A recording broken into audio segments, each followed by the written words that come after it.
Let's turn now to illegal marijuana growers in Colorado Springs. They may have to downsize.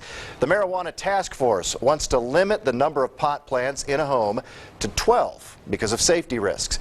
KRDO News Channel 13 Scott Harrison joins us live from the Police Operations Center. And Scott, these concerns come from drug enforcement officers and firefighters.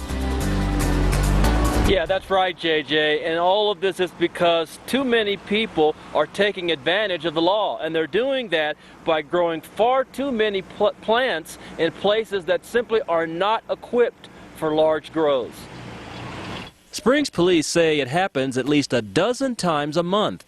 They find too much marijuana being grown in neighborhoods, sometimes hundreds of plants over the limit of 36. Typically we'll receive a complaint from a neighbor in regard to the odor of marijuana coming from a home or construction on a home that has not gone through regional building, traffic throughout the neighborhood that have coming to and from a particular house. The city's Marijuana Task Force saw some evidence of that today.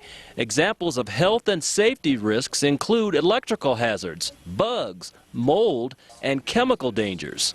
Members of the task force say they don't want to come across as being too heavy-handed when it comes to enforcing and regulating legalized marijuana as the law allows. However, the task force also wants to be ready to respond to concerns and problems voiced by neighbors who have no interest in using, distributing, or growing marijuana. And the task force is trying to find the right balance. But cutting the limit to 12 plants per person is extreme, according to one medical marijuana user. I think there's a way to enforce what we have in place instead of always making new ordinances. We've got to put some teeth behind what we have in place now. The task force hopes to draft an ordinance and present it to the City Council for approval by early spring.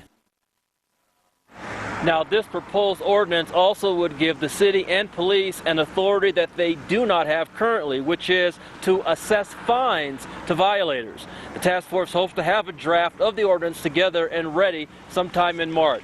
This is something we'll be following closely in the next few weeks. Reporting live in Colorado Springs, Scott Harrison, KRDO News Channel 13.